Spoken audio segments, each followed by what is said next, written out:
You're on.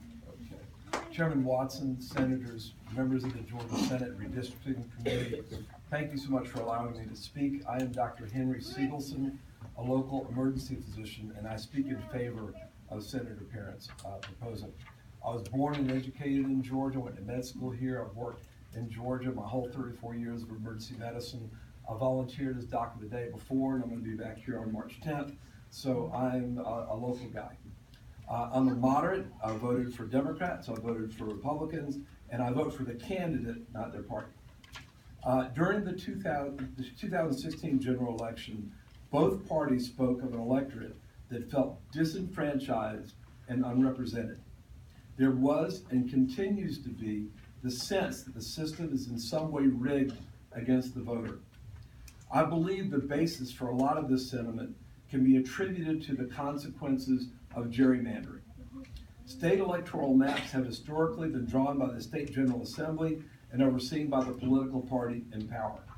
With modern computational tools and big data, the carve-outs, packing, and cracking have become so exact that they no longer serve the voters. Instead, they primarily serve to keep the status quo for one party over another.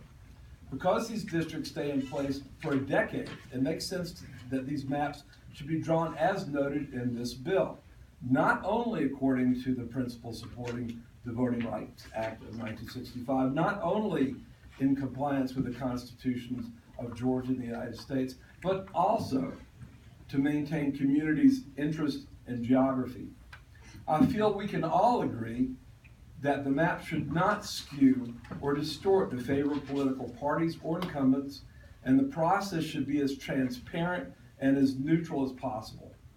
Currently, Georgia's maps have these unfortunate results, and this is from Ballotpedia from the 2016 Georgia Senate elections. 91% involved incumbents. In the primary election, incumbents ran unopposed in 77% of elections. After the primary elections, 81% of the candidates in the last general election ran unopposed, and this is in comparison to 38% nationwide. Overall, Georgia continues to have some of the country's least competitive legislative elections, according to Ballotpedia, a nonpartisan group. This limits participation of the voting community in Georgia, laws, and legislative priorities. Our voices are not truly reflected in many cases. This Senate bill is consequential and creates the Citizens Redistricting Commission to be composed of Democrats, Republicans, and Independents, to oversee redistricting map creation in a way that decreases partisanship. In addition, the resolution encourages the commission to conduct open and transparent public hearings, meetings, discussions, and deliberations to provide adequate advance notice of the meeting so that the public can participate in this process. Mapping itself is quite controversial. I think we heard a little bit of that today, but there is new expertise developing. I recommend reading this document that I'm going to pass around in just a minute from the Chronicle of Higher Education. Moon Dutchin is an associate professor of math at Tufts University. 30 seconds or so, thank you. I'm sorry? About 30 seconds. Okay.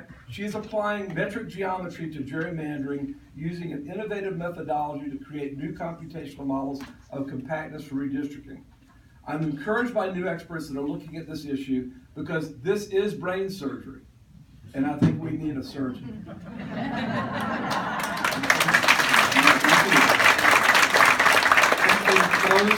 In closing, I am a representative Georgia voter, and no matter where Georgia you live, everybody hopes for a robust democracy when it comes to elections and our choices in elected officials. What I'd like to recommend is that you vote on this proposal now and that we vote on it before the crossover day occurs. I think that everybody agrees this is the way we need to go, and I'd like to share with you the information that can show you the direction you can go in with science and with math to help you draw these maps. Why don't you give that to Ms. Williams? We sure appreciate that. We got Emmett Bondurant.